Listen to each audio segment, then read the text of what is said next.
আমি যে তার বিচার আমার ছেলের বিচার দেখে যেতে পারি, শেষ মৃত্যুর ডিগ্রি নিয়ে আমার বাড়িতে পড়ে গেছে। একটা গান শুনেছি, ডিগ্রি বড় বাড়ি, উঠবে রাসের গাড়ি, যাইবে দেশের বাড়ি।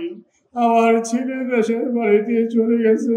আমার ছেলে জুবায়েত হোসেন 19/10/25 সালে নৃশংসভাবে হত্যা হয়েছে। আমি আমার হত্যা হওয়ার পরে আপনার ছাত্রদল এবং সারা বাংলাদেশ ছাত্র যেইভাবে জেগে উঠছে, ছাত্র জনতা, তাদের কাছে আমি প্রথমে কৃতজ্ঞতা জানাচ্ছি যে আমার ছেলের জন্য আপনারা অক্লান্ত পরিশ্রম করিয়াছেন। আমি আমার ছেলেকে জগন্নাথ বিশ্ববিদ্যালয়ে পাঠাইছিলাম, একটা ডিগ্রি নিয়ে সে আমার বাড়িতে পড়বে,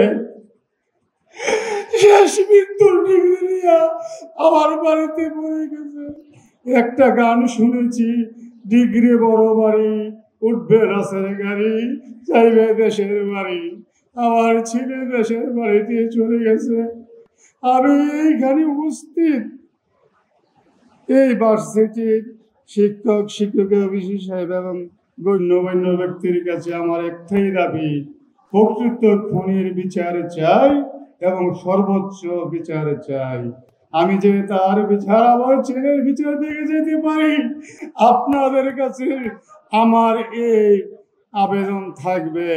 আমি একটা বয়স্ক লোক, আমার 58 বছর বয়স হয়েছে। আমার 2টা ছেলে যখন ঢাকাতে লেখাপড়া করছে, আমি আসলে অনেক মনে আশা ছিল আমার ছেলেরা একদিন ডিগ্রি নিয়ে বাড়িতে যাবে, আমার আনন্দ লাগবে।